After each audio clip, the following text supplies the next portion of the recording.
Bismillah, assalamualaikum warahmatullahi wabarakatuh. Innal hamdalillah nahmaduhu wa nasta'inuhu wa nastaghfiruh wa na'udzu billahi min shururi anfusina wa min sayyiati a'malina.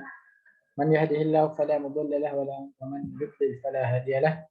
Wa asyhadu an la ilaha illallah wahdahu la syarika lah wa asyhadu anna Muhammadan 'abduhu wa rasuluh. Amma ba'd. Jamaah rahimani wa rahimakumullah. Pada kesempatan yang berbahagia ini kita akan menyampaikan hadis yang ke-32 dari hadis Arba'in An-Nawawi karya Imam Nawawi rahimahullah taala. Hadis ini juga hadis yang sangat singkat yang berkaitan dengan larangan untuk berbuat mudarat, ya baik sengaja ataupun tidak. An Abi Sa'di ibn Malik ibn Sinan Al-Khudri radhiyallahu anhu anna Rasulullah sallallahu alaihi wasallam qala la darara wa la dirara. Haditsun hasan. Ya. Rawahu Ibnu Majah wa Daruqutni. Ya, dari Abu Sa'ad bin Malik bin Sinan Al-Khudri radhiyallahu anhu bahwa Rasulullah sallallahu alaihi wasallam bersabda, tidak boleh memberikan mudarat tanpa disengaja ataupun disengaja. Ini hadis hasan riwayat Ibnu Majah nomor 2340, Ad-Daruqutni nomor 4540.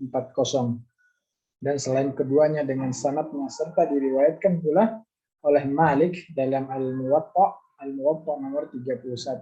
Secara mursal dari Amr bin Yahya dan ayahnya dari Nabi SAW tanpa menyebutkan Abu Sa'id, tetapi ia memiliki banyak jalan periwayatan yang saling menguatkan satu dengan yang lainnya. Hadis ini disahihkan oleh Syekh Albani dalam silsilah al-hadis as-sahihah. Jemaah rahimani wa rahimakumullah, di antara faedah daripada hadis yang sangat singkat ini, Islam mendorong untuk mengangkat mudarat dan dilarang memberikan mudarat pada orang lain. Mudarat bisa diberikan pada badan, harta, anak, hewan, ternak, dan lainnya. Ya. Hadis ini berisi kaidah syariat, yaitu mengangkat darar dan dirar. Kalimat dalam hadis adalah dalam bentuk khabar, ya nanti bermakna nahyu atau larangan. Darar dan dirar, ada yang berpendapat ya maknanya sama. Ya, ada pendapat lain juga yang menyatakan maknanya berbeda. Darar memberi bahaya tanpa niatan dan tanpa disengaja. Adapun dirar itu memberi bahaya dengan niatan atau disengaja. Ya, kalau darar saja dilarang, lebih-lebih dirar atau yang disengaja. Jemaah rahimani wa rahimakumullah, hadis ini jadi rujukan dalam bentuk dalam banyak bab, ya, lebih-lebih dalam bahasan muamalah seperti jual beli, gadai. Begitu juga hadis ini jadi dipakai dalam bab nikah, di mana seorang suami tidak boleh memberikan mudarat pada istrinya. Juga dalam bab wasiat, seorang tidak boleh memberikan yang nantinya memudaratkan ahli waris. Ya. Dari hadis ini Syekh Ibnu Utsaimin rahimahullah taala memberikan kaidah, ya. Jika ada darar kapanpun itu maka dihilangkan, wajib dihilangkan. Kapan juga adanya dirar, bahaya yang disengaja, wajib pula dihilangkan disertai adanya hukuman karena mudarat yang diberikan dengan sengaja. Ini syarah daripada Arba'in An-Nawawi. Contoh mudarat yang disengaja ataupun tidak, ya, seseorang memiliki tetangga dan memiliki pohon yang tiap hari ia siram, namun airnya masuk ke rumah tetangganya, mengganggu tetangganya. Yang menyiram tidak tahu akan hal itu. Ini disebut darar, yang melakukan dengan tidak sengaja. Ya. Ada seorang yang punya masalah dengan tetangganya karena salah paham. Tetangga A mengatakan, pokoknya saya akan mengganggumu. Lantas ia menyembunyikan mesin traktor, tujuannya untuk mengganggu tetangganya. Ini namanya diror, ya, sesuatu yang disengaja. Kasus kedua sudah diketahui kalau ia sedang memberikan mudarat karena ia sengaja melakukannya. Kasus pertama, jika ia diberitahu kalau telah mengganggu tetangga, maka ia pasti tidak akan mengganggu seperti itu. Intinya darar maupun diror sama-sama dilarang. Ya.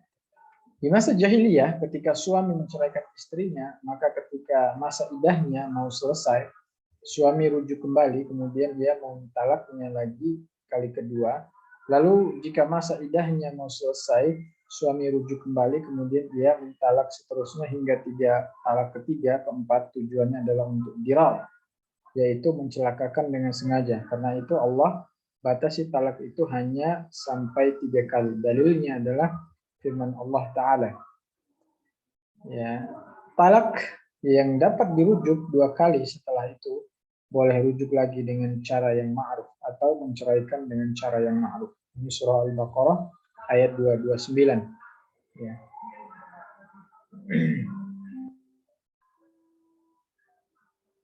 فإن طلقها فلا تحل له من بعد حتى تنكح زوجا غيره. Kemudian jika si suami mentalaknya sesudah talak yang kedua, maka perempuan itu tidak lagi halal baginya hingga dia kawin dengan suami yang lain. Ini hadis surah Al-Baqarah ayat 230. Seorang memberikan wasiat bahwa setelah meninggal dunia separuh hartanya untuk si fulan. Tujuannya untuk mengurangi jatah waris. Ini tidaklah diperbolehkan karena wasiat tidak boleh lebih dari 1/3 harta. Ya, dari Amr bin Kharijah radhiyallahu anhu, ia berkata bahwa Rasulullah SAW bersabda, Innallaha qasama li kulli warithin tasayyahu minal mirath fala yajazu li warithin wasiyah. Sungguhnya Allah membagi untuk setiap ahli warisnya itu sudah mendapatkan bagian-bagiannya. Karenanya tidak boleh ada wasiat untuk ahli waris. Ini hadis Ibnu Majah dan Tirmidzi. Ya. Al-Hafiz Ibnu Tahir mengatakan bahwa sanad hadis ini hasan. Jamaah rahimani wa rahimakumullah. Namun kalau yang diberi wasiat adalah selain ahli waris itu boleh. Ya, namun wasiat itu tidak boleh lebih dari 1/3 dari harta yang ditinggal sebagaimana penjelasan dari hadis Sa'ad bin Abi Waqqas berikut. Dari Amir bin Sa'ad dari ayahnya, Sa'ad ialah salah seorang dari 10 orang yang dijamin masuk surga. Berkata Rasulullah SAW menjengukku ketika haji wada karena sakit keras. Aku pun berkata, wahai Rasulullah, sesungguhnya sakitku sangat keras sebagaimana yang kau lihat, sedangkan aku mempunyai harta yang cukup banyak dan yang mewarisi hanyalah seorang anak perempuan. Bolehkah saya sedekahkan 2/3 dari harta itu? Beliau menjawab tidak. Saya bertanya lagi, bagaimana kalau separuhnya? Beliau menjawab tidak. Saya bertanya lagi, bagaimana sepertiganya? Beliau menjawab, wathulutsu katsirun innaka an tadara ya warasatka aghniya'a khairun min an tadarahum ala ya yatakaffafun an-nas. Sepertiga itu banyak atau cukup besar. Sesungguhnya jika kamu meninggalkan ahli warismu kaya, itu lebih baik daripada kamu meninggalkan mereka dalam keadaan miskin, sehingga mereka terpaksa meminta-minta kepada sesama manusia. Sungguhnya apa yang kamu nafkahkan dengan maksud untuk mencari ridha Allah, pasti kamu diberi pahala, termasuk apa yang dimakan oleh istrimu. Ya. Jemaah rahimani wa rahimakumullah, 4 contoh ini diambil dari syarah Al-Arba'in An-Nawawi karya Syekh Ibnu Utsaimin rahimahullah ta'ala. Yang memberikan mudarat lagi diantaranya menjual rokok, ya, menimbun barang ketika sangat dibutuhkan dan stok terbatas, ya. Menjadi calo hingga memborong tiket angkutan umum hingga tiket jadi langka dan begitu mahal. Ya, ini